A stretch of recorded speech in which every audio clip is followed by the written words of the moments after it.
All right, everybody. First and foremost, as always, I want to thank you guys for making a commitment to yourself, to your mind, to your future, doing what you say you were going to do, and that's showing up to these calls and doing what you say you're going to do is very important to all aspects of life. So I appreciate you guys showing up, and as always, we're going to make sure that you get a tremendous amount of value. The only thing that I will ask you to do is take notes and execute. Start small. Start doing something. Start somewhere. Lean on the community. Get some accountability partners. Just start. So as far as the housekeeping rules, guys, just try not to multitask. Obviously, if we can see your faces, that would be great. So I know that you're all paying attention. I don't care what you look like. I don't care what you're doing unless you're driving. But, it definitely is respectful to the host to know that everybody's watching and not just, on, I don't even know where you could be. But most times you guys are always on when I call you out anyway. So stay focused, multitask, and then, or don't multitask. And the next thing is, guys, please make sure to take some notes down. Hold on, I got to mute. Maybe you don't need these. Oh, sorry. The next thing is, please take some notes, right? So the reason why I say this is I bring these people to you guys that not many people have access to ask questions and answers. Don't try and remember everything that you're going to learn. Write some notes. Hey, if you hear something, write it down as a question. So when we go to questions and answers later, you guys remember it, right? You're not going to be able to memorize everything. Take notes, write stuff down. I want you guys to get the most out of this call.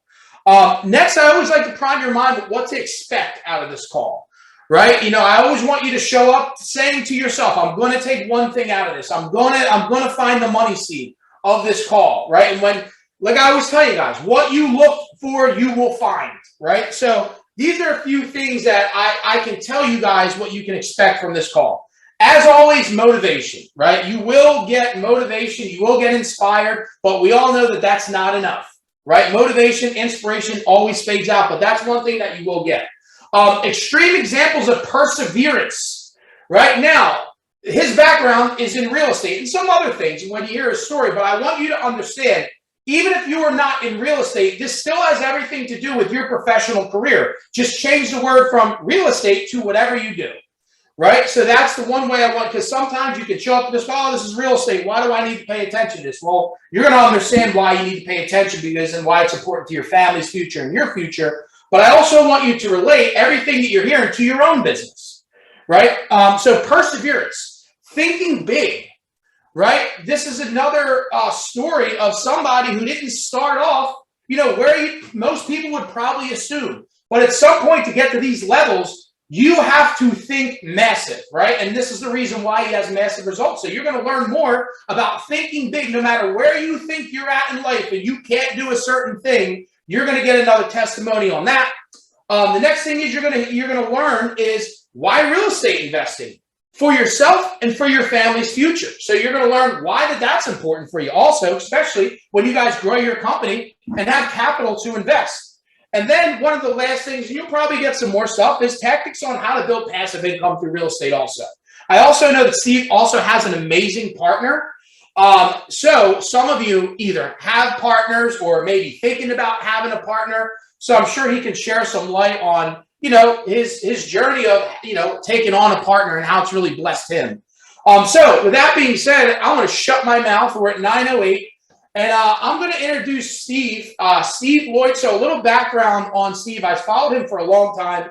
He's a very big influence when it comes to real estate investing, not just here. I mean, literally across the nation.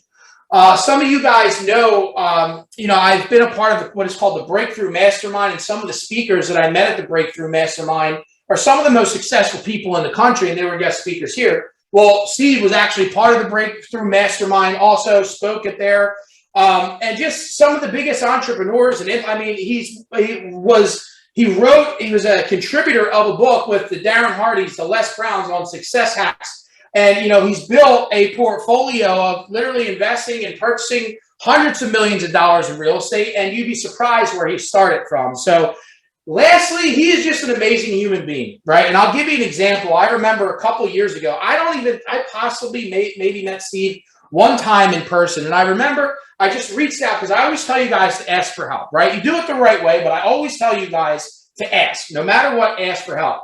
And I remember when I just got my shore house, I sent him a message And he was like, dude, let's get on a call. I was like, holy shit, man, that's incredible. Like somebody this successful, this busy. I don't even think he really knows me that well. And he was open to hop on a call and give me 15 minutes or 10 minutes a game on what I should be doing with my money. So that's a testament of the quality individual that he is. And Steve, I am very grateful for you to take the time to speak to my community here. It's real estate. We got all different types of entrepreneurs, business professionals, man. I'm excited for you to impact their life with your story and your knowledge, man. So welcome to the call, Steve. Thank you so much, sir. Hold on, let me unmute you. Hold on. I just got to unmute you, Steve. Hold on. There we go. He's got on. You got me now? Yep, we got you. Hey, thanks for that introduction. I've been following you now. You're quite inspiring, and I love you. You're helping a lot of people, and that's a key point to it. But I want Carrie to pop in here for a second. There she is. There she is right there. I just came from the dentist. She got me set up, and we help each other all the time. We inspire each other, and it's very important to have a good business partner. And we bicker back and forth, and then we laugh and we cry and we hug and we go, where are we going? What are we doing? And we basically have the whole package. But I always tell everybody that I sit with, I would never be where I am today without Carrie in my life. And she is the backbone of my life. So I always have to give her accolades because it's just not one person. It's just not me. It's impossible for me to be who I am today without surrounding myself with the right people. And I think, to just follow up on that point a little bit, I am very intentional who I surround my core with. I am very intentional about eliminating people from my life. We talk about drama. We talk about, negative people being in your life. You can help them to an extent. I got a lot of that. I don't want to mess up the whole story, but when I got stuck in Siesta Key and I decided to stay here, and I only knew one person, there was just so many people that thought I was crazy about the things that I do. And if they bring the negative thoughts, unfortunately, I'm very intentional about them letting them go out of my life. So it is your core circle who you surround yourself with that's going to create your success, because the success part is easy, right? When you create the success, it's easy. It's all the hard moving parts to get there, and that takes time. So I always love talking about Carrie. She inspires me every day. Awesome. Well, I didn't even know you guys were going to be together. So, Carrie, you could sit right on next to Steve, too, because we want to hear from you also. Hey, listen, this is my hour. This isn't her hour. Let's not go too far. All right, Steve. So let's listen. I gave everybody kind of where you're at now. I'm probably missing some stuff, too. But as always, let's hear your story, man. Let's take it back to where it started so people know that you just didn't, you weren't just born on a pedestal here. You had to create some things. No, I wasn't. No, I don't think everyone has a story. People laugh at me. In the 80s, I guess late 80s, when I had my pizza shop, I used to watch Oprah all the time. And it's kind of funny. I learned so much from Oprah Winfrey, from her shows and inspiring and what she's been through. And that's what we have to learn as entrepreneurs. One, everyone needs to give themselves a hug, because being an entrepreneur is the hardest thing in the world. It's easy to go to a job and know that you're going to get a paycheck every week. But when you get up every day and you don't know that you're going to get a paycheck, or sometimes with that paycheck, you don't know how you're going to take care of your family, your friends, and even yourself. So you all have to give yourself, accolades for even attempting to be an entrepreneur, because it is the hardest thing in the world. But we all know that it's the most rewarding thing in the world. And I always hung out with people that are older than me, especially when I was 8. I was hanging out with people that are 12 and 14. And I started a paper route when I was 8. A local pizza shop, Kent's Pizza. I think someone in the house here is from Delaware County. I went to Sun Valley High School, grew up in this little borough called Parkside. And at 10 years old, I was going up and playing video games. I don't know if you remember Donkey Kong, and I'm playing these, and the owner of the Kent's Pizza was like, hey, do you want to wipe out pans? 10 years old, I started wiping out pans. At 12, I was making pizzas. At 16, I was running the place. Actually got a scholarship to play baseball at Temple, but I was sitting in anatomy and physiology the first year, and I couldn't figure out why a business person needed to know why that the vein that runs, or the nerve that runs from the toe, activates the ear. And I was just like, I called my parents and I said, I'm coming home. I'm not doing this. And I had the opportunity to buy the pizza shop at 20. So I quit college, bought the pizza shop. I was actually a union truck driver. And it's funny, my forte is, my expertise is raising capital from accredited investors. So you have to have over $1 million worth of assets if you're going to invest with me. And I've had people come to, how do you create this without having a college education? And we all know that there's a way. We don't need the college education. It's just desire and mastering what we know. And then I had the pizza shop from 20 years old till 36. And one of my good friends, Dave Van Horn, who you might know, he took me to a real estate meeting down. This is 2004. Took me to a real estate meeting down in Wilmington, Delaware. There's a bunch of guys sitting around, and real estate's the best thing in the world. So I didn't want more pizza shops. That's what I knew I didn't want, because when I bought my first pizza shop, there was probably only 4 in the area, and when I sold it, there was probably 34 in the area. I got to my first 7 or 8 properties when I was 36 years old. And one of the things that clicked for me, if you have a husband and wife that was renting from me 8 properties, I'm laying in bed and I'm started thinking, why is this going to be good? And I was like, it clicked, and I was like, man, I have 16 people, husband and wife, that are renting from me to get up every single morning to go to work to pay for my debt. So I love putting out money out to the world, or buying assets where someone else is paying for my assets. Here in Siesta Key, I have 8 rental units on the #1 beach in the country. My friends come, people come from all over the country, and they come and rent from me, and they're paying down I might have $4 or $5 million worth of loans here, and they're paying for my debt. I mean, that's why I got hooked on real estate. And I think today, 1,000, 3,000. I probably have about 6,000 or 7,000 people that get up every single day to go to work to pay for my debt. That's why I love real estate. There's all different types of real estate. But to go back, I started with those 8 properties, and I moved on to Temple University, which the college that I quit, I ended up building 60 buildings there. But the first tough problem I had is when I got in the business, this is when all the banks were going out of business 14 and 15 years ago. So I couldn't go. We were buying rehabs, dilapidated properties, and making them pretty. But the banks wouldn't. There was no rehab money because all the banks were going under. We were in the crisis. So I learned how. I had a friend that was buying houses on credit cards. So he would buy a $60,000 or $70,000 property on a credit card. He would use another credit card to do the rehab. He'd put a tenant in there, get the property stabilized. He'd have the leases. And then he went to the bank and refied, paid off his credit cards, and then did it again. Created a system of that. So I kind of put it on steroids. I went to friends and family in the beginning to buy that $100,000 property, put $50,000 into it. And then when I was done, I had the tenants in there, I had the leases. Then I went to the bank. It was Conestoga then. And they would give me loans where no one else was getting in loans, but I created a system that the bank wanted.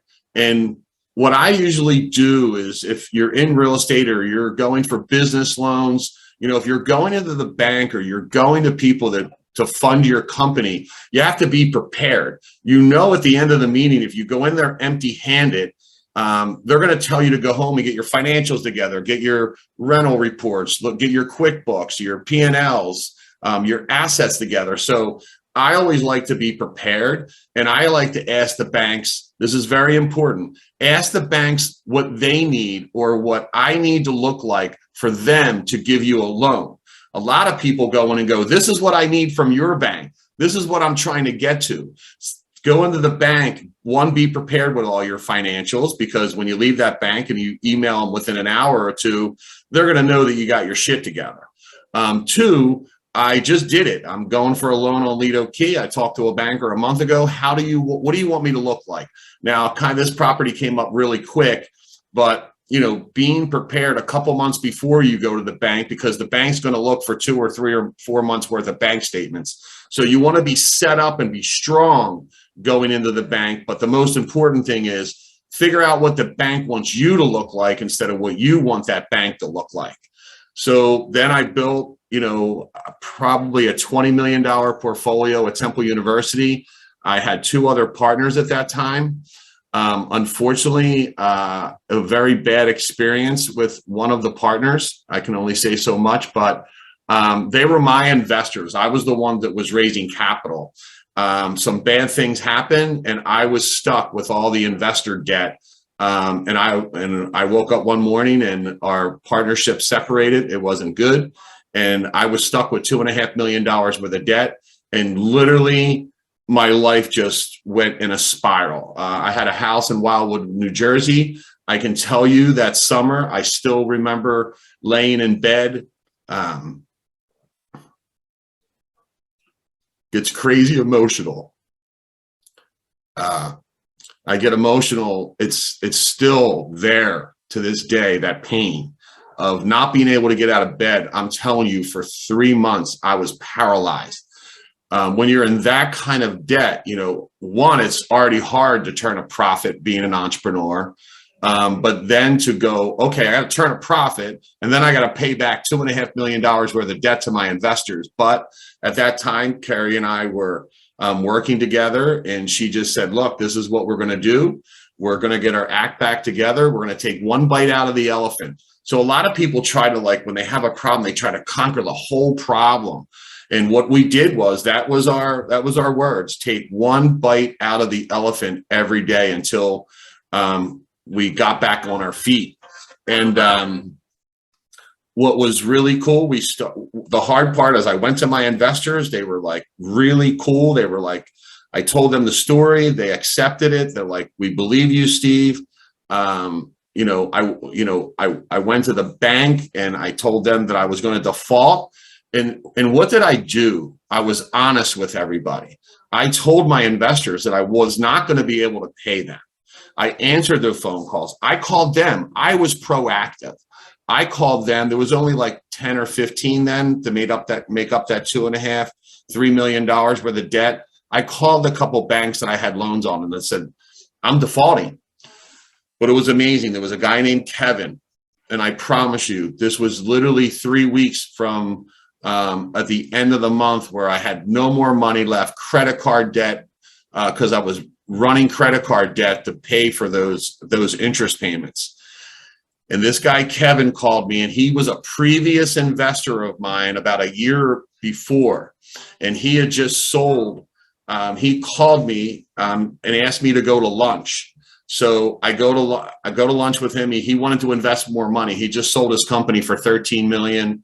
His share was 7, something like that. And he goes, we got to lunch. He's like, hey, I want to invest with you. I want to be your bank like you asked me to be before. I came into some money. And I said, Kevin, I can't take your money. I'm going under, literally 3 weeks. And he was just he couldn't believe it. We sat there for 3 hours. I'm speeding up the story. Sat there for 3 hours, and the question he left, he asked me a question right before I left. He goes, what would it take for you to get back on your feet? And I was just I did not know. I didn't know. I wasn't prepared for that question. So $2.5 million worth of debt. I said, I don't know, Kev, about $1.5 million would probably get me stabilized. Honest truth. 2 weeks later, he shows up at my door with a $1.5 million check. Didn't look at any financials. And he said, make it happen. That's all he said to me. We sat there for 2 hours. Over the next couple of weeks, we came up with a game plan, paid a bunch of investors off. I gave them 25% of one of the companies at Temple, which I told him that I'd probably never be able to pay him anything out of that. I'd have to pay them after I created success somewhere else. And that got me stable. But it was all about being honest, telling people where you are. People are there to help, especially other entrepreneurs. If you do get in trouble, you need to reach out and tell people and get some ideas of how to get out of it, what you should do, navigate through the hard times. Because I'm telling you, it takes a while to create the success, and there's plenty of hard times on that journey. So I got back on my feet. Started selling some property, started paying Kevin. Part of that was a loan, part of it was equity. And then we get to about the fourth year, and another person came to me and wanted to buy an apartment building. I actually bought my first apartment building with him. It was about $8 million. And then it was weird. 2 months later, another person came to me, a guy named Brian, and he wanted to buy this $27.5 million apartment building and wanted me to put up $10 million of my investors' money. Now, I'm just working my way out of my crap here, and he wants me to put up 10 million. So I ended up putting up $5.5 million. I wish I would have put up the 10 million, but they were investor money, and we bought it for 27 million. We put 2 million into it. 12 months later, we sold it for 41 million. And I made about $5 to $5.5 million. And I can't even tell you that emotional time that I went through because of all the flashbacks of having all those problems that I had. I was able to pay Kevin. I was able to pay my investors. I was definitely back on the road. And then what I did is we went on to buy, like, I don't know, maybe 12 to 13 more big apartment buildings, 20, 30, 40, 50 million dollar apartment buildings, mobile home parks. The capital started coming in. We have a securities attorney. And over the past 2 years, stuff that I bought 4 and 5 years ago, we've been selling that off the past year. And it's completely changed my life. Steve, can I just jump in here real quick? So a few things I like to recap for you guys to know, right? So don't miss the fact that whatever you're trying to evolve into, he started off as a pizzeria business owner. Then he also went into being a truck driver. And now he's doing all this stuff in real estate. So the first thing is, whatever, I don't know, if you're in a profession or if you're in a position or whatever that is that you like, man, that's the superhero version of myself. Like, if the answer wasn't no, that's where I want to go. That's what the harvest is about, right?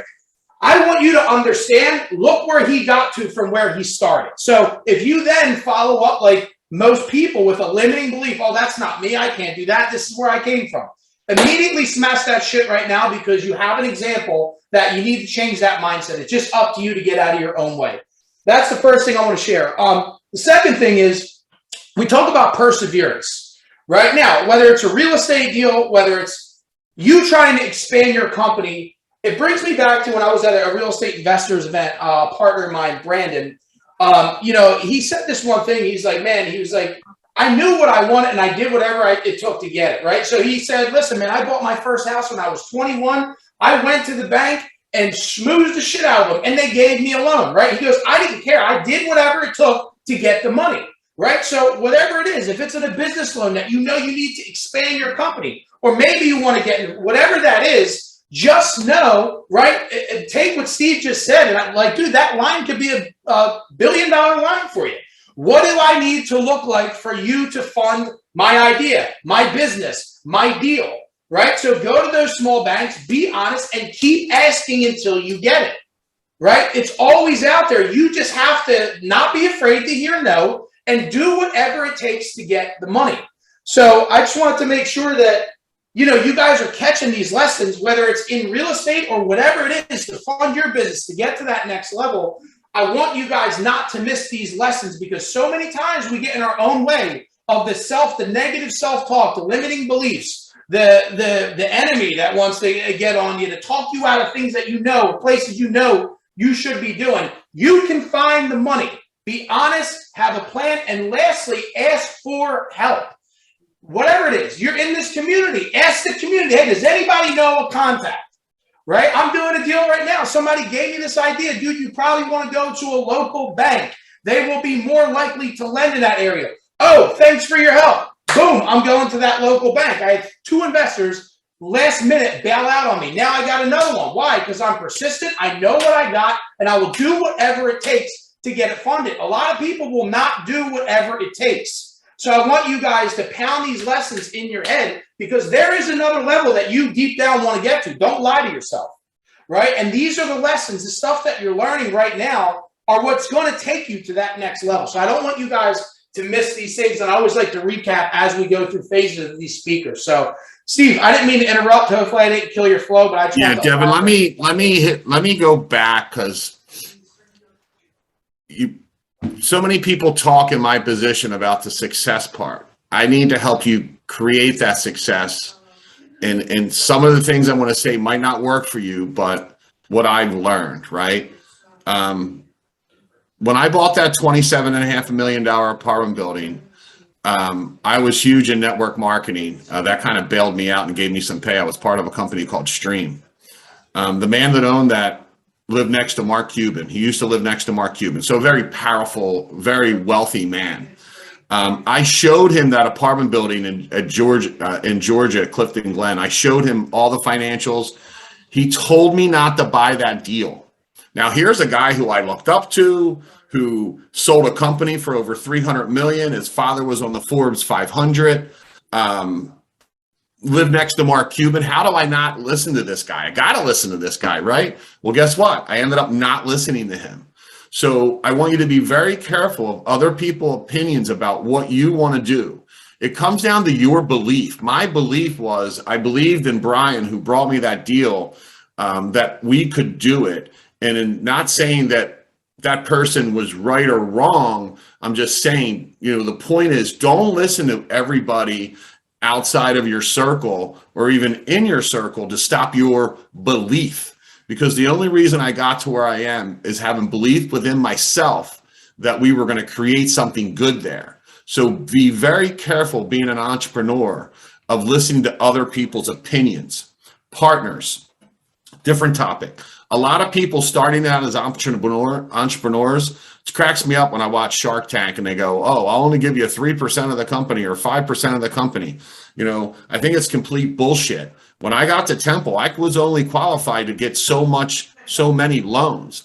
I brought in a different partner and gave that person 25% to sign on all the loans. So I still owned a big percentage of it. I gave up 25% of it, but I could only get us to $3 million worth of assets. That person took us to over $15 million worth of assets. So he picked up 3 or 4 million and I picked up 8 or 9 or 10 million. Now I know partners are difficult. You can't assume anything when you go into partnerships, but I can tell you, if you look at the big companies, they have shareholders, they have partners. If you're really going to create massive wealth and success, you're probably going to have to bring people in to assist you. And it's okay. It is okay. You don't have to own 100% of it. You can, 100% of 2 million, if you can bring in a partner for 25% and turn it into 20 million, not bad numbers. So when you go to syndications of apartment buildings, mobile home parks, even any type of business that you want to open up, as long as that person brings value or cash or something that you need, I think you should give it up and go for it. Stay in a lane, right? One thing that I did a massive, I was just a young entrepreneur. I wanted to own everything. I wanted to own the construction company, the title company. I wanted to own every single part, the rehab company, the property management company, and I owned it all within the real estate. But I had so much shit going on, I wasn't making any money at all until I got focused on just owning the real estate, the asset, the tenant, the bank, doing what I'm good at. I never look for properties. Now, the one on Lido, I did look for that one, but that's more of a personal thing. But as far as mobile home parks, I don't look for them. I got 3 guys that are looking for them all the time. Because that's what they are good at. I have, they look for the big apartment buildings. I don't look for any assets at all, none. I have strategic partners that go and look for them, and I raise the capital to say, if we're looking at a deal in Georgia, Brian calls me and says, Steve, I got a $20 million raise. Can you do 10 million? Because I'm the expert in raise capital and I stay in my zone. It's very important. They say the entrepreneur has to wear all the hats. Bullshit. You will get your butt kicked if you try to wear all the hats and get specific on what you're good at and hire a team around you. That's how, if you look at the big companies, that's how they grow. That's how they get bigger. That's how they create the wealth. If you have a bad situation in your life, whatever it may be, I remember one apartment building I owned. It was a 24 unit in Philadelphia, and it was probably in my 4th or 5th year, and this apartment building was a complete shit show. It was a mess. It was Section 8. It was absolutely horrible, but the ego in me was like, I got to hold on to this thing. I got to make this happen. I got to turn this around. And you know what? The best thing I did was lose $60,000 or $70,000 on that apartment building, and I let it go. So when you're in a bad situation and things aren't going well in your company or in your life, it's telling you that it shouldn't be there maybe, and you don't have to fight to keep it going to fix it. You can't fix everything. Concentrate on what you can fix, what you can do. But if I would have kept that apartment building another year or another year and a half, it would have took away other opportunities for me to be in a good situation rather than a bad situation. Yeah, and just to elaborate on that, the same aspect at that same event I'm talking about, my partner owns, I don't know, let's just say it's $40 million in real estate. He goes, guys, most of this was accumulated through partnerships, right? Collaboration with people. Exactly what you're saying. And a lot of times people have this ego. I can't tell you, I've connected some of my advisors, mentors with certain companies to help them. I know that he could easily help them scale. And because of their ego, they would not give up a percentage or whatever it was, whether it's profit share, equity, they just wouldn't do it. Meanwhile, I'm thinking you are absolutely nuts. The amount of profitability and how quick you'll scale, but your ego just will not let you, oh, well, I got to give up, 5% or 10%, whatever that is. To your point, I mean, for the right people, I mean, it's like, dude, it's like, all right, well, how far can this go with this partnership? Is it further than I can take it myself? You know what I mean? And there's something to say there. Like, people live and die by their ego. And that's guys, just partnerships. Don't be afraid. Obviously, be careful. But, sometimes they can really help you expand big time. So a lot of times with a partnership, you just want someone to add value with someone to talk to. They don't necessarily have to be the working partner. Maybe it's just an advisor that influxes money into your company and it turns into an advisor. That's what I have a lot of. But let's just talk about some things that I do in the morning that might be a little different than most people. I'm a big Tony Robbins fan. I went to Business Mastery 1 about 4 or 5 years ago in Las Vegas. And one thing the biggest thing I took out of that is taking it's 10 minutes. I can't meditate because I'll fall asleep. I just can't meditate. So it's about 5 minutes of gratitude. I mean, the gratitude is even for the people for what I thought happened, 13, 14 years ago when things went bad for me. Because if that didn't happen to me, if they didn't do certain things, there was never been a Stone Bay. Carrie and Fakes and I would have never had a partnership. So it is a hardcore every single morning of being grateful for what we have, because I'll take you to countries that I travel to. They don't even have shoes. They don't go buy a t-shirt. They're wearing the same t-shirt 7 days in a row. They got holes in them. It's all pass me down. So, just to jump off of just topic a little bit, a girl close to me right now, she's traveled the world and she's from Colombia. We're dating. Her name's Verinia. And one of my friends asked her a question. She has traveled to Greece, Europe, many, many times back and forth. She's a big criminal defense attorney here. And she's from Colombia, came to this country when she was 14 years old and created this amazing law firm and just amazing real estate portfolio. And my friend said to her, out of everywhere you traveled, where would you want to live? She literally started crying and said, the United States of America, because the most opportunity is right here in this country. And you have to be intentional about it, about what, and be grateful for. Everyone complains about taxes. She goes, I love paying taxes because this is what makes this country roll. But she said the United States of America. And, that just hit me really hard. But in that 5 minutes, I hit gratitude really hard in the morning. But the most important thing I do is, today is already done. To me, I'm already planning 2023. That's what I do. I got to be a visionary. in my life and in my business, I look out 5 years from now. I want you to do this exercise for a couple weeks, please. 5 minutes and look out 5 years from now. And I want you to write down exactly where you want to be, who you want to be with, where you want your company to be 5 years from now. I need you to envision it. I need you to have that vision of walking through that day 5 years from now. Now, it is kind of crazy because it started, and I'm telling you, if you think out 5, it's going to happen in 2 or 3, because I believe that it gets into your subconscious that you're already doing it. If you think about it every single morning, it can't be once a month. It's got to be every day for 5 minutes where you're going to be 5 years from now. And if I go back 3 years ago, when I left that conference with Tony Robbins, it was about going to an island, buying $100 million apartment building. It was about going to the Bahamas, I swear, and renting a catamaran or a boat to take all my friends out and go out on. Well, 2 years ago, I bought a yacht. It's a catamaran. Last year, I was in Harbor Island. I had 17 of my friends there. I had this whole vision 3 years ago of doing this. Now, did I think that it was going to be my boat? Did I think I was going to have my crew? But that's what it turned into, because it got into my subconscious. Because when I got stuck in Siesta Key, I went on this weight journey, health journey, because I was here by myself.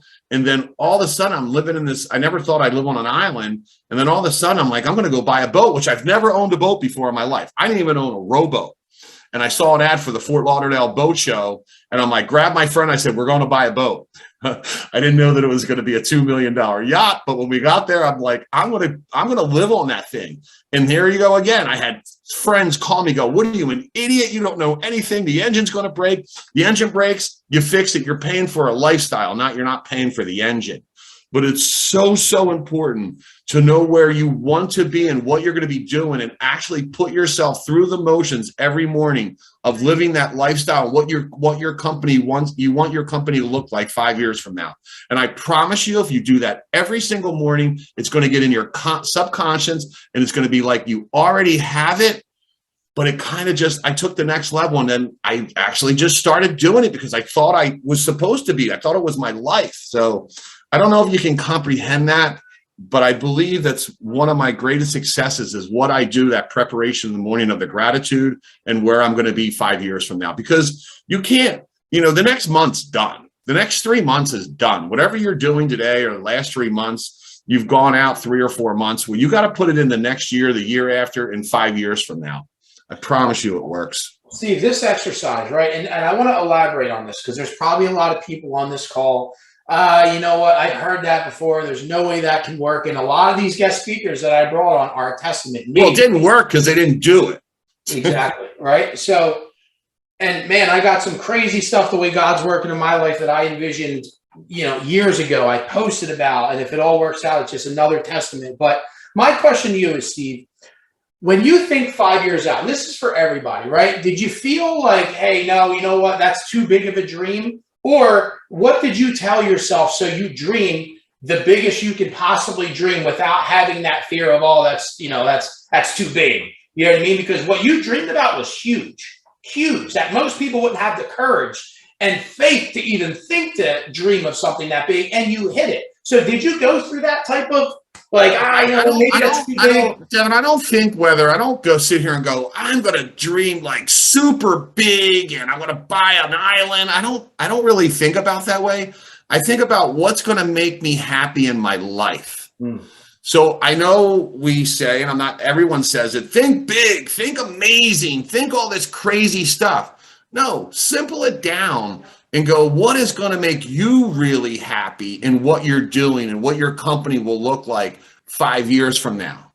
Look, everything's proven out. Like, you can achieve whatever you want to do. You can watch Tony Robbins and Elon Musk and, Bill Gates, anything, one idea can change the world. One idea, you come up with one idea, it can change your whole life. But I'm just saying, and don't think that I'm toning it down because, Mayan's traveling through Europe and going to Iceland and seeing the Northern Lights and, buying another boat and keep it in the Bahamas. So I don't think they're extreme thinking crazy big of, a $300 million company. I think a little different. I just go, what would make me happy in my life? I mean, you might say, I could own a $500 million apartment building, right? I could go buy a $500 million apartment building, but last night I was on my boat watching the sunset, and that made me happy. Maybe it's just having a lake house. You dream as big as you want, but just dream what would make you happy. Does that make sense? Oh yeah.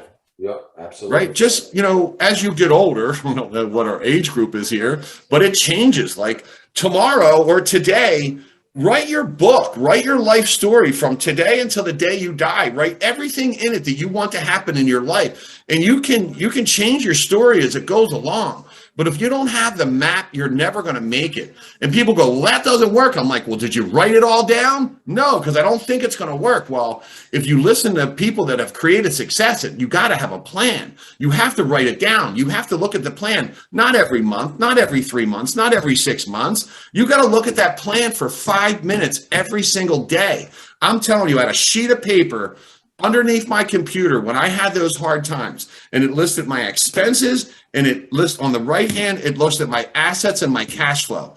And I'm telling you, my expenses were 15 grand and my passive income was 1,000. And I was like, I want to get to 2,000. I want to get to 3,000. I want to get to 4,000 until I get that passive income. And I do that through lending capital and buying second mortgages and cash flow from my real estate. But I looked at it every single day, and it went by month, and I would redo the numbers, and it was just increments of small steps created massive success. You got to know what that end point is, but then you got to have everything in the middle to get there. Yeah. Steve, if you can just someone to give some real estate passive income tactical stuff. Let's say somebody's sitting on the call right now and they're like, man, great story. All right, I know it works. I have a big vision. I want to, I really don't have a lot of passive income coming in right now. Maybe it's in real estate. Maybe where would you tell them to start? Right? Like what's like, hey, you know what? If you want to start this week, nothing crazy, but like this is what I would start doing just to take a step forward and move towards this, take action on this call. Like, what would you suggest? Well, I would suggest join Bigger Pockets. Join Bigger Pockets. I'm sure you heard of it. They have tons of videos there. Anything you want to do within the realm of real estate is right there. It's all right there. So go buy you don't have to go buy $1 million property. I still buy, my last big property I bought was 75 million, but I just bought $1 million property last week, and I'll buy a 500. They all add up to me. I don't know. I go buy a $250,000 property. I'm not some egotistical nut that goes, I can't still buy a $250,000 property. The property I'm sitting in right now, I paid 400 grand. It's worth 700, but just go buy a piece of real estate. Well, you got cash flow, appreciation, and then you have your tax write-offs. 3 ways that I always think of making real estate. And why doesn't Trump want to show his tax returns? Because he has so much depreciation and write-offs. He doesn't probably pay any taxes, but he receives the money. I don't want to go into it now, but if you buy apartment buildings, when you get paid from apartment buildings on your pref, your yearly rate, it doesn't hit your P&L. It hits your balance sheet as a reduction of principal. So you actually get the cash, but you don't have to pay taxes on it. Another class, but just go get one. It doesn't have to be $1 million. Don't be a superhero. Just go get one property for $100,000. Minimum fix up. Don't go do a whole rehab. Just something simple. Just get one under your belt. You got a husband and wife. They're going to go to work for every day for you to go pay your one property down. So that just one property for 100 grand. Just one, okay? 15 years from now, it'll probably be paid off. And I'm telling you, you're going to get tax deductions from it. And in 15 years, the property will be worth 140 grand. It'll be paid off. One property, you got 140 grand there when you're 15 years from now, and someone else paid for it. How much better can it be? Then get 5, and then maybe get 7. But once you get to 7, then you might need property management and go from there. Good stuff. So I get all crazy with real estate, but it works with anything. But let's just jump to another topic because it's 50 minutes. Who doesn't have a self-directed IRA? Oh, now let's not say self-directed. Let's just say the biggest mistake I see for entrepreneurs And I'm telling you, you're making a massive mistake by not having a 401k or an IRA. Because I use my 401k to buy a piece of real estate now. I lend money through it. Mine's all Roth. I can put $64,000 in there a year if I contribute to my employees 100%. I can tell you I make 10 to 12% off that money on my Roth if it is a Roth. So I make about $120,000 a year off of my Roth, off profit that will never, ever be taxed. And then I get crazy. I'm sorry. Then I hear, well, I'm dumping all my money into my business. You're dumping all your money into the most taxable asset you have. Because when you sell that company, you're going to pay out the wazoo in taxes. Every year you're growing that company and you're paying taxes, taxes, taxes. And I'm telling you, I got plenty of friends that are millionaires. They got no IRA money. They got no 401k money. They got no Roth IRA. And I hear, you hear this stuff that, oh, it never made, well, that maybe because they're in the stock market, they're in bonds, the stock market goes up and downs. But once you get the foundation, you can be a private lender. You can buy a rental property with your 401k and take the cash flow. And when it goes up, $50,000 in maybe 6 or 7 or 10 years, you sell it, 50, 60 grand goes back into your IRA tax free. You can't have all of your eggs in your one basket. In your dream, in your company that you have now, you're like maybe 90% of it, but you got to have a couple tiny different buckets in different investments. But if you don't have a 401k, if you don't have an IRA, it is one of the best tax benefits that the federal government gives us. Promise me, you need to do this. There you go. And he was even saying, like, and again, this is, talk to a financial planner, all that good stuff. But guys, don't just hear this, right? And then, I'll get to it. Like, I mean, man, it's just crazy when one thing that I always, somebody told me, they're like, dude, if you are worried about like wasting money, automatically have X amount of dollars going into your IRA or whatever it is, and then piss away the rest of it. But at least every single month you put that money towards there. And then what happens is you look up and, you can, as Steve just even said, you can actually explain to them when you say, I lend it out. Like, what does that look like too, to kind of make it easy for them to understand? So I have a self-directed IRA, a CAMA plan. I have my Roth IRA up money there. I have a guy who actually just called me. His name's Mike. I do private mortgages with my IRA. So let's simple it down. Mike usually calls me for $300,000 to $400,000. He's going to purchase a property and then he needs rehab money. So let's just take it down, because I don't want you to think people go, when you have to make an investment, you have to go through $15,000 in an IRA. No, start one with $1,000 and add $50 a month to it. It's all about getting started, right? It's just about getting started. So what I do is I'm going to break this down to smaller. Mike might call me and say he needs $50,000 for a purchase of a property. Okay, I'll lend him $50,000 out of my IRA. He might need $20,000 for rehab. I'll lend him $20,000 out of my IRA.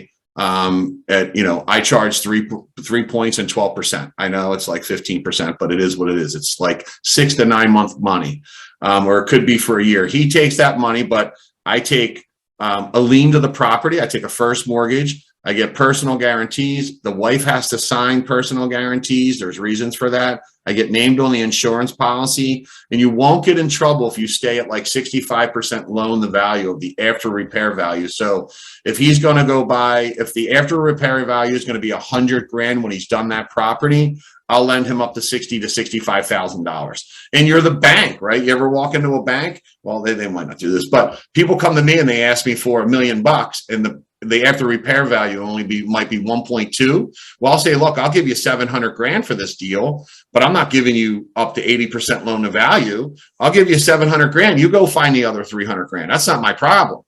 But that's how I keep myself safe, because my loan to value is about 65%.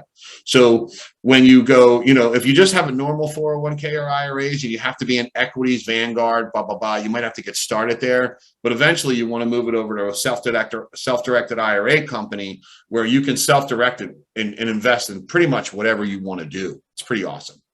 Now, do you also let's just say you take the money out. Do you still continue to make interest on that whole money too? I'm sorry, say that again. Like, let's just say you have $1 million, right? You lend out 500 grand. Do you still make interest on $1 million, even though you have 500 lend it out to go make more money?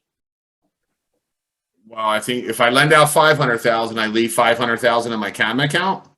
Yeah, because I do know that there is a strategy too. No, the one thing about self-directed IRAs, you have to get the money out there. You don't want to move to a self-directed IRA if you don't know what you're going to invest it in. I know I buy notes, I create notes. On one of my big apartment buildings, I actually put a fair amount of money as on the LP side through my IRA.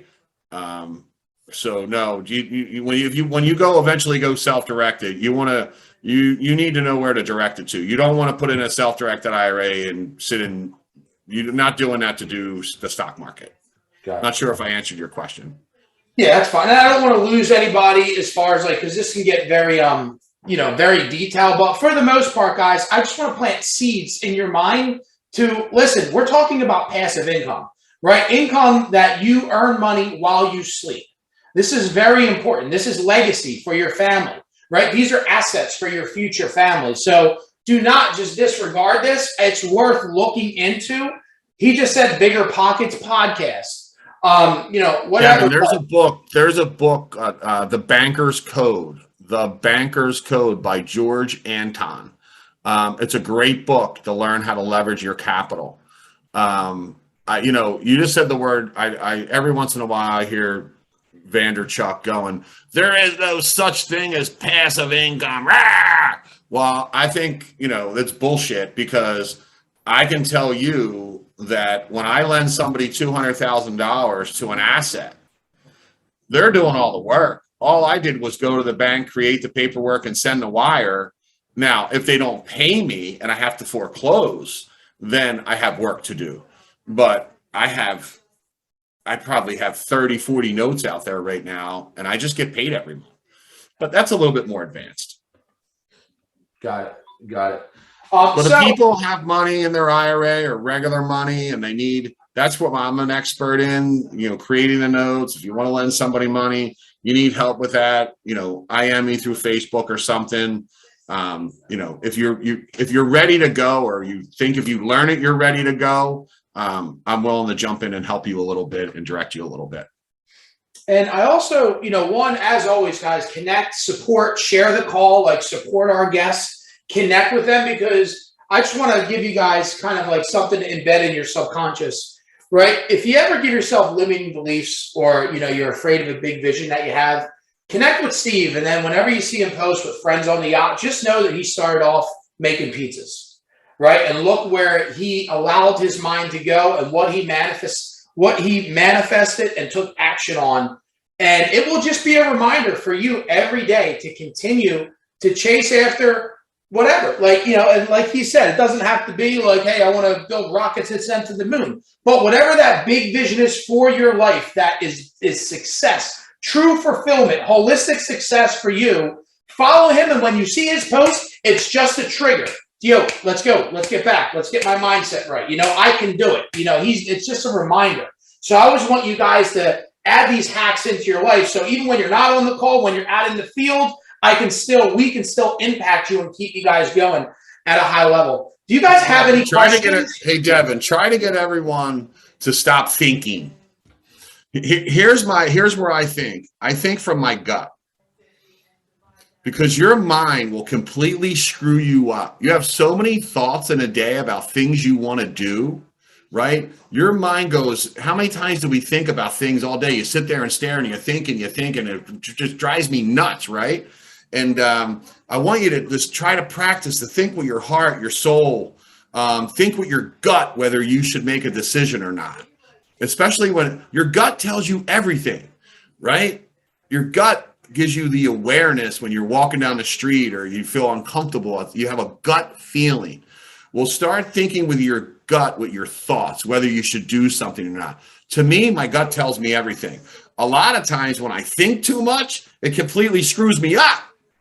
So when I have to come down to a final decision, I stop thinking. I go, what's my gut telling me to do? What's my inner soul telling me to do? Should I do it or shouldn't I do it? because we know everyone on here, we think and we process and we evaluate too much. And I just want you to think, when you go to do a big thing, I just want you to think back at your whole life of all the times where you might have thought you failed or you didn't succeed, right? They're all learning lessons, right? Make that big decision and go for it. It's going to be okay. As long as it's an educated decision that you believe that you can accomplish it, don't stop yourself from doing it. Because I look back, when I got my ass kicked 14 years ago, and if I go back to 29, when I lost most of my money in the stock market, I didn't die. You're not going to die from making a bad decision. You might have to regroup, but it's not the end of the world because you went for it. But I remember my uncle telling me, man, my aunt and uncle raised me. My dad left when I was like 3 months old.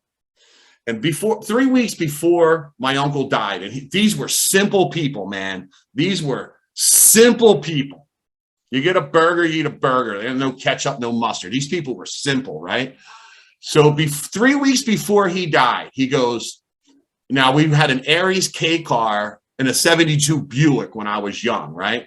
So 3 weeks before he died, he goes, I wish I would have bought that Cadillac. I wish. And he taught me so many lessons in life, but that sticks out to me more than anything he ever taught me. And it sounds stupid. This life goes so fast. I can't believe I'm 54. And I get pissed off at the Facebook memories, right? I was like, that was years ago. This shit is going to be over in 20 years, right?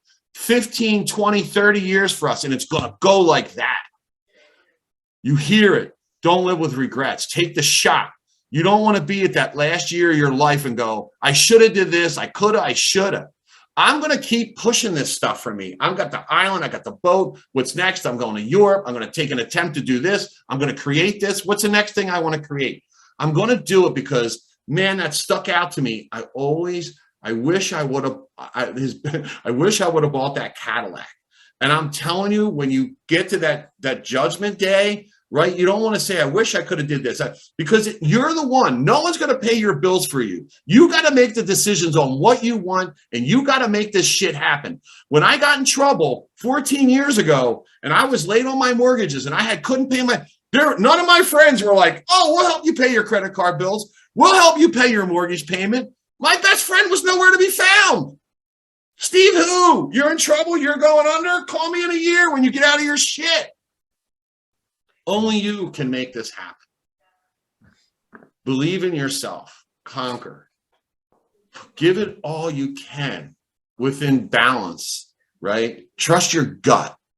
Don't give up. I always say, I finish a lot of my posts with, never, ever give up, ever. Because even when you feel like you're not succeeding and you're having a down day, your down day is no compared to anybody else that lives on this planet. We have it so good. You know all the stories. You know people with cancer. You know kids with cancer. You know all the divorces and people going through hell. We don't have it anywhere near that. Our worst nightmare isn't even close to so many worst nightmares. Take a shot at the title. You got one shot at this, one life that I know of. Never give up, ever. Two questions, and then we're going to roll. So, Vaughn, you have your hand up, my brother. Shoot away. Then we're going to go to Matt Ron and wrap up. Yeah, man, this is huge. This is a lot of good information. But for me, I mean, going back to opening up a retirement account, I'm in my mid-20s, and in my mindset, I've heard a lot of mixed opinions about the retirement accounts and everything. But for me, I mean, in my head, I want to save every dollar that I can to put toward investments. Like I don't have a house of my own yet. I want to buy a house. I want to invest in properties. I want to start my own business that produces passive income. So for somebody my age, like mid-20s, would you still advise like going with that retirement account? And if so, how much money? Yes. How old are you? 25. Okay. Now, look, you got other things you want to do. All I'm telling you to do, please, I started when I was 22. Put up $1,000 and open up an account. Add $50 a month. I'll tell you what, I'm 54 years old. I got $1 million in my one account. I'm not bragging. I got to throw this on him. I got $1 million in my one account, right? And I'm lending that money out and I'm making about $120,000 a year and I'm adding 62 grand. Now you're 25 over 30, 35, 40, you're going to be making more money, right? Just start out with a little bit. But would you want to be in a position if I told you you could have $1 million in your Roth IRA, you'll never pay taxes on any of the profit that you ever make at 54 years old? Would you want, if someone would say, I'll give you $1 million and you're going to make 80,000, 120,000 a year off that, and then you're going to add 60,000 a year, and then get a compound interest calculator. Do it from your 25 if you just do 1,000 or two for the next 20 years. One example is if you're 25 and you start today and you stop when you're 38 and you make that investment, you can stop at 38. The person that starts at 38 to 60 will never catch you your first 13 years because of compound interest. Learn compound interest. It's powerful. I study it. I know it. I'm an expert at it. Yes, a little bit, brother, just a little bit. Not 10 grand, not 20 grand. Get an account started with $1,000 and add $100 a month. That's it. Because all the other stuff you talk about, you're going to pay taxes on. And that tax is only going higher. We might be paying 30, 40% now. Who knows? When you're 50 years old, you might be paying 60, 70% in taxes the way we're going with taxes. But if you make 100 grand in your self-directed IRA, your Roth, when you're 50 years old, you don't pay any taxes. A little bit, everything's a little bit, adds up to a lot. You can IM me. We'll have this conversation on the phone because I'm passionate about it. Awesome. And then we got Matt Ron. Once you get to 10 properties, how do you structure financing? Do you use the other properties' equity to purchase new properties, or should we keep going to the bank for individual loans and pay interest and closing costs each purchase? The bank, well, look, I mean, to answer, I don't know if you have equity. Yeah. Like I'll tell you, I'm buying a property on Lido for 1.35 million. We're each putting $200,000 down on that property. The property I'm looking at is a quadruplex on Siesta Key. It makes about 150,000 a year. So we're going to take that 150,000. I think our mortgage and taxes are going to be 80 grand. So that property is going to pay my mortgages for my Lido property. No money out of my pocket. Now I'll give you, so it all depends if you have equity. Yeah. I mean, I want to use my equity to go buy more assets. If I have it, don't get crazy because you could have a downturn. Be careful with your equity, but there's nothing better than going to the bank and getting a loan. And then, oh, you want to really get me pissed off right now? Like rates are high. I'm getting a loan at 5.25, right? After you take your deductions and everything, you're probably at 3%, 3.5%. Use as much bank money as you can get. Get line of credits on any assets that you have. They're at like 5%. Our parents were buying houses at 16%. So I know we were spoiled at 2 and 3. I get it, but that wasn't realistic 2 years ago and a year ago. Realistic is 5, 6%. Every time I go and I buy a new property, I want a bank loan on there. It's all write-off. It's all an expense. Anybody will give me money, I'll take it. I love banks. Remember, go to the bank, ask them how they want you to look, not how you want to look. If you're going to go for a loan in 6 months, go to that bank now and show them what you have and how you're set up and ask them how they want you to look when you come for that loan. They'll tell you. Love it. And then one more. Joseph Lamb, my wife left teaching and has her pension that she has to roll into something. Is there something that we can put into a self-directed? So Joe, as long as she's leaving that job, what you can't do is if you're active in a W-2 income and you have a 401k and you're working for a company, most likely as you stay there and work, you can't move that money to a self-directed IRA company. But yeah, she can move if she's retiring from teaching or quitting. I don't know how old she is, and she has a pension in there. Yes, you can absolutely move that to a self-directed IRA company and maybe do notes or make other investments in it. You can't self-benefit. So I'm actually getting ready to buy Eagle season tickets from my sister-in-law. I'm going to use my my Roth IRA to buy them. It'll be titled, I'm buying the Eagles tickets. But one thing is I can't go and sit in the seats. I have to sell them all. People come to me and go, oh, I want to take my self-directed IRA and go buy a shore house and I'm going to use it all summer. No, you're not allowed to do that. It has to be a rental. Don't cheat the system. Don't lie. Don't use your self-directed IRA to buy a shore house and then go use it all summer. You can't self-benefit.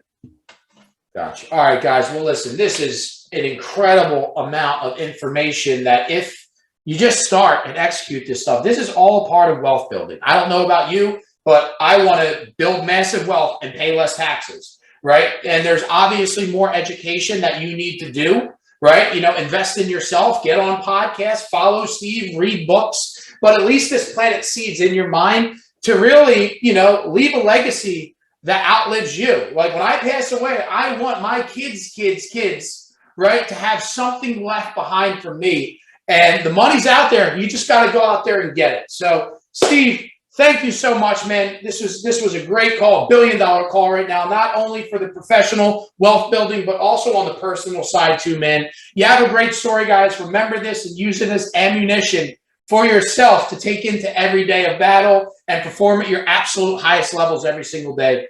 Steve, thank you so much, my friend. We appreciate you, brother. And we'll all make sure to share the call, follow you, and really support your journey, man. Thank you so much. All right. Good luck, everybody. People are sending me over. Thanks so much, Steve. Nice, thankful message. I appreciate it. And never, ever give up ever, and be proud of yourself for even taking a shot at the title of being an entrepreneur. This country is based off of entrepreneurs. If you know, this whole country is run by entrepreneurs. It's what makes this the greatest country in the world. So go get after it and don't give up ever. Thank you so much. Thanks, guys. Have a great day.